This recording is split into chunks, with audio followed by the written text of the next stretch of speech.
नहीं कर सकते, स्टीरियोटाइप भी कहते हैं, टैबूज भी कहा जाता है, उसका नाम है मेनोपॉज। जो आपकी जो माहवारी जो है वो रुक जाती है। तो हम आज बात करेंगे जो मेनोपॉज की अलामात क्या होती हैं, किस एज में आती है और इसके बाद आने के बाद कौन से मुहरकात होते हैं जिससे गुजरना पड़ता है। और अक्सर ये कहती हैं खवातीन कि जो ये स्टेज होती है ये बहुत औरत के लिए क्रूशल स्टेज होती है, इसमें चेंजेस फील करी होती हैं, मूड स्विंग्स आ रहे होते हैं, लैक ऑफ स्लीपनेस होती है और बहुत सी ऐसी चीज़ें होती हैं जो कि उनको अफेक्ट करी होती हैं मॉरली, सोशली और फिजिकली भी। तो आज हम इन चीज़ों के बारे में बात करेंगे। और जो खवातीन 40 से अबव हैं, जिनके यहाँ औलाद नहीं होती, उनको जो है वो क्या मसाइल का सामना करना पड़ता है। क्योंकि आजकल खवातीन जो है वो प्रोफेशनल खवातीन है, अपनी डिग्रीज परस्यू करती हैं और एज जो शादी की जो होती है वो 35 अबव होती है। 40s में जाके डॉक्टर्स कहते हैं अब तो आपकी एज बहुत ज़्यादा हो गई है, अब तो बहुत मुश्किल है बच्चा पैदा करना। तो ऐसी तमाम खवातीन को क्या करना चाहिए, अपनी क्वालिटेटिव लाइफ कैसी करनी चाहिए, उनके एग्स की क्या पोजीशन होनी चाहिए, आज हम तमाम चीज़ों के ऊपर बात करेंगे, डिटेल डिस्कशन करेंगे। और हमें ज्वाइन किया है आपकी मानी जानी हमारे प्रोग्राम्स का हिस्सा रही हैं डॉक्टर समीना, हाँ गायनेकोलॉजिस्ट भी हैं, IVF क्लिनिक भी चलाती हैं। अस्सलाम वालेकुम। वालेकुम अस्सलाम। कैसी हैं डॉक्टर साहिबा? अल्लाह का शुक्र, बिल्कुल ठीक ठाक। डॉक्टर साहिबा, मेनोपॉज हमने अपनी मदर्स को भी देखा है स्टेट के अंदर, क्योंकि हम जब जवान हो रहे थे तो हमारी mothers were like having a menopause. उसमें देखते थे कि चिड़चिड़ाहटपन था, गुस्सा बहुत जल्दी आता था, लैक ऑफ स्लीपनेस थी और भी बहुत सी फिजिकल चेंजेस हमने देखी हैं। तो मेनोपॉज के ऊपर कोई बात नहीं की जाती। मेनोपॉज कितना बड़ा चेंज है एक औरत की जिंदगी में? बेटे, बारहा बहुत से प्रोग्राम्स में मैंने इस चीज़ को हाईलाइट किया है। अच्छा है कि आज आपने दोबारा से ये, ताकि इम्प्रिंट हो जाए औरतों को के जहनों में कि ये बड़ी इंपॉर्टेंट फेज है और इसके लिए तैयारी करनी है। अच्छा, ये नहीं कि मेनोपॉज आ गया तो फिर अब आप सोचें कि अब क्या करना है। जवानी में ही एक औरत को सोचना है कि मैंने ज्यादातर अपनी जिंदगी, अगर वो 75, 80, 85 साल की होगी, अल्हम्दुलिल्लाह कुछ औरतें बहुत सेहत के साथ उसमें जाती हैं, तो पहले से तैयारी करनी है कि I have to live most of my life in the menopause area. जी, तो उस एरिया में जब एंटर होंगी तो अगर पहले से तैयारी की हुई है तो उनके लिए बहुत आसानी हो जाएगी। अच्छा। और उनको पहले से समझना चाहिए कि ये क्या स्टेट है। अब होता यूं है कि ओवरीज एक आबे हयात हमारे लिए, ईस्ट्रोजन एक हार्मोन होता है, वो बनाती हैं। ठीक है। और ये ईस्ट्रोजन जो है ये डिक्लाइन करता है जब ओवरी में से एग्स खत्म हो जाते हैं। ओवरी में एग होंगे तो वो एस्ट्रोजन और अपने हार्मोन्स वगैरह वो बनाती है। तो एक लिमिटेड अमाउंट ऑफ एग्स अल्लाह सुब्हानो ताला डाल के भेजते हैं। वो जब आहिस्ता आहिस्ता आहिस्ता गिरते गिरते ओवरी खत्म होती है, एग्स खत्म होते हैं, एस्ट्रोजन का लेवल भी डिक्लाइन करता है। और इस एस्ट्रोजन के ऊपर औरत की पूरी बॉडी डिपेंडेंट होती है, यानी हर काम जो है वो एस्ट्रोजन कर रही होती है। ठीक है। उसको दिल के आर्जे से बचा के रख रही है, उसको हर हार्मोनल प्रॉब्लम से बचा के रख रही है, हड्डियों की मजबूती, उसके चेहरे का फ्रेश और यंग लुक, उसका हाफजा, उसका सेक्सुअल डिजायर, उसकी नींद, उसका एवरीथिंग, कॉग्निटिव जो उसकी जो है परफॉर्मेंस एबिलिटीज हैं, बिल्कुल एबिलिटीज हैं, वो सब की सब इसके ऊपर डिपेंड है। तो ये किस एज में आता है मेनोपॉज? क्योंकि अक्सर लोग कहते हैं कि 40 के बाद तो बस मेनोपॉज आ ही जाता है। तो क्या एज ब्रैकेट है? बिकॉज लोगों को आज भी नहीं पता कि मेनोपॉज किस एज में होता है और कब कब हो सकता है। ये एज आहिस्ता आहिस्ता नीचे आ रही है। अच्छा। हाँ, क्योंकि पिछली जो 2 दिहाइयां गुजरी हैं उसमें हमने इतना अपना बेड़ा गर्क किया है एनवायरमेंटल टॉक्सिन से कि जो बच्चियां माँ के पेट में थी, माँ टॉक्सिक एनवायरनमेंट में थी, तो बच्चियों के अंडे इफेक्ट हो रहे थे। जब वो खुद बाहर निकली तो ये फास्ट फूड, ये रातों को जागना, ये सारे गैजेट्स और सारी टॉक्सिक चीज़ें, तो प्लास्टिक का इस्तेमाल, परफ्यूम्स, ये जितने भी आपके एयर फ्रेशनर्स और टी बैग्स और च्युइंगम अब वो गम से नहीं बनती, वो जो पुराने जमाने में गम से बनती थी। ये जो टायर बनते हैं ना गाड़ियों के, जिस प्लास्टिक से, ये च्युइंगम भी उसी से बनती है। और आप च्युइंगम खाते खाते वो सारे माइक्रो प्लास्टिक्स अपने अंदर ले जाते हैं। ठीक है। तो ये जो चीजें हैं ये बहुत सोचने की चीजें हैं कि हमारे एग्स जो हैं वो कैसे डिक्लाइन कर रहे हैं। अब बच्चियों की इतनी ओवरीज हैं, मतलब 10% women have very small ovaries, वो 15 साल 14 साल पे अब अगर अल्ट्रासाउंड करें तो उनका स्टोर ही एग्स का बहुत कम है।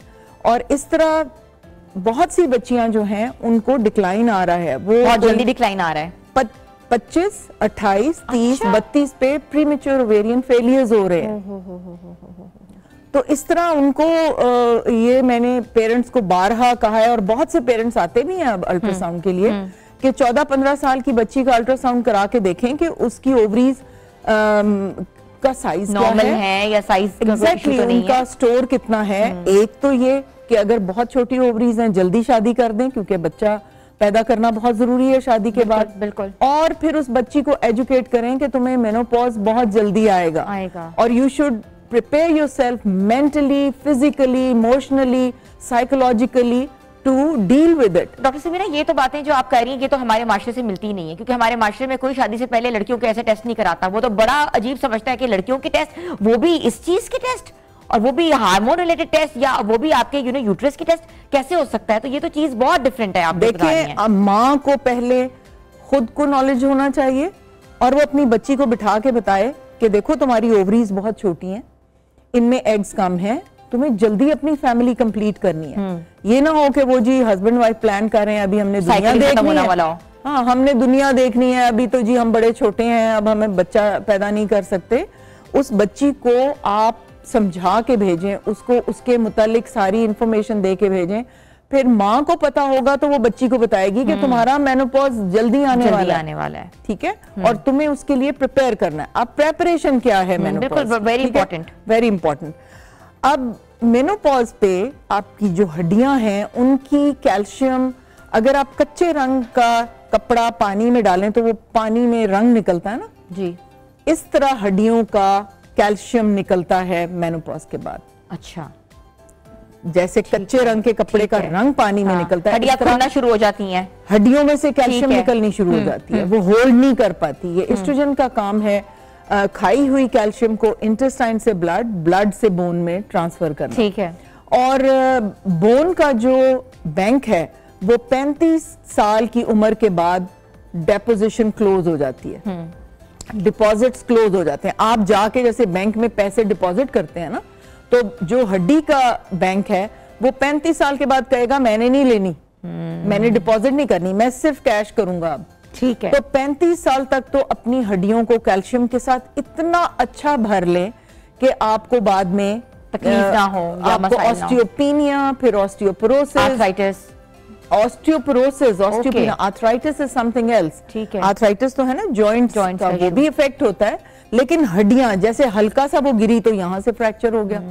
आपने सुना होगा कि बड़ी बूढ़ियां वो जी बाथरूम में गिरी और हड्डी टूट गई, ये वाली, ऐसे नहीं होता, ये अलग स्टोरी है।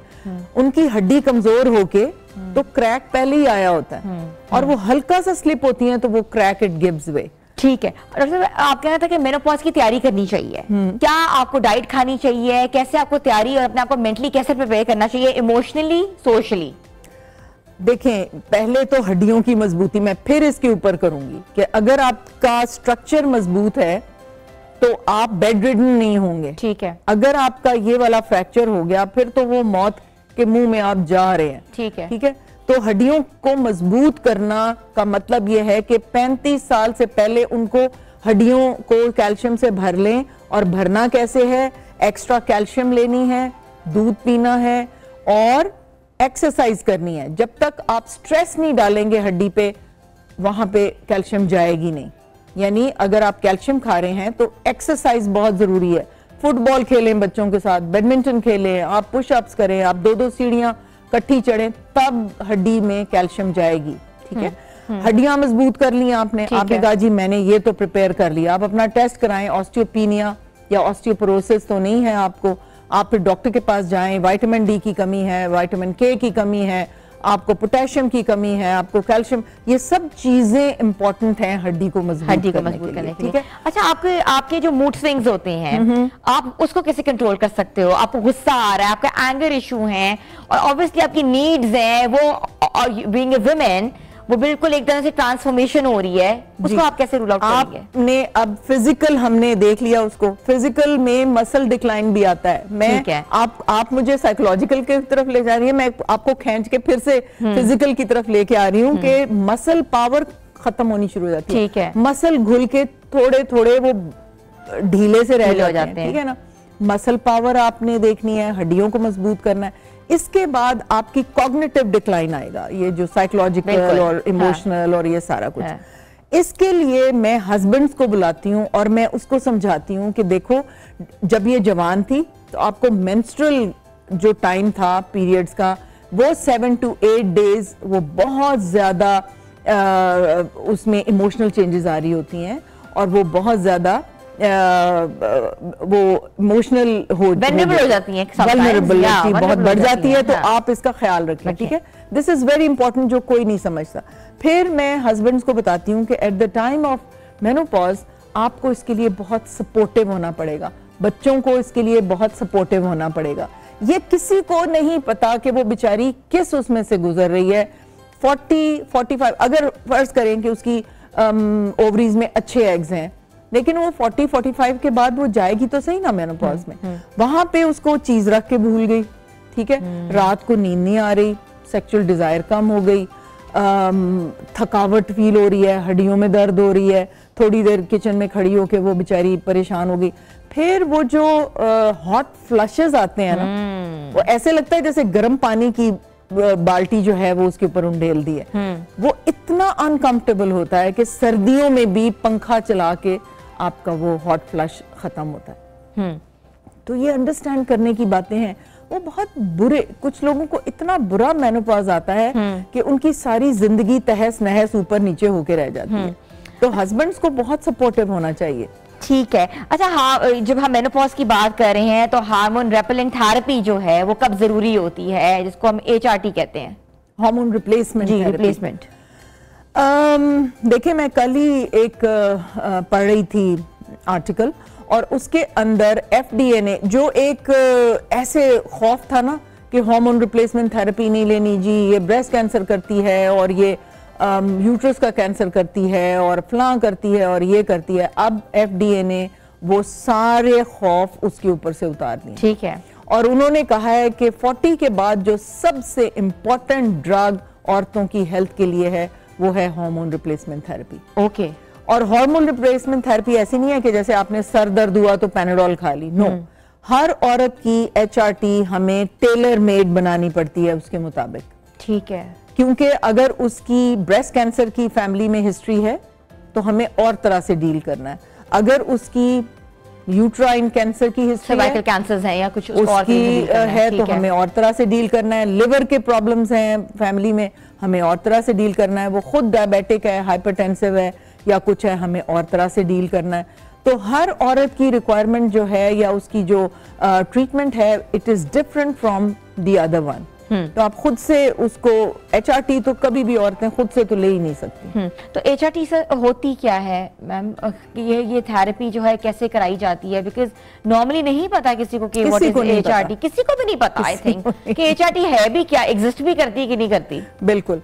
अब ये जो हार्मोन ओवरी बनाती है ना जी, इसको उन्होंने जानवरों के यूरिन से ईस्ट्रोजन को निकाला, ठीक है, या रिक्वेस्ट की औरतों को कि जी आप अपना यूरिन इसमें करें। प्रेग्नेंट औरतों में ईस्ट्रोजन बहुत होती है उनके यूरिन में, तो इस तरह करके ये यूरिन से भी एक्सट्रैक्ट होती है, ये बनाई भी जाती है, सिंथेटिक भी होती है। तो इसमें जो ओरिजिनल है ना ह्यूमन जो है वो सबसे इफेक्टिव होती है, लेकिन जो हमारे पास वो वाली ईस्ट्रोजन होती है वो इट कॉजेज ब्रेस्ट कैंसर भी कर सकती है कभी कभी। लेकिन अगर आप रेगुलरली, डॉक्टर आपकी जो है वो आपका मेमोग्राफी करवा लेगी और सारे जो पैरामीटर्स हैं उनको रीच कर लेगी। देखिए, आजकल हमारी बच्चियों में स्मोकिंग बहुत आम हो रही है, वेपिंग, स्मोकिंग है, फिर कहीं कहीं अल्कोहल का भी इस्तेमाल शुरू हो गया है।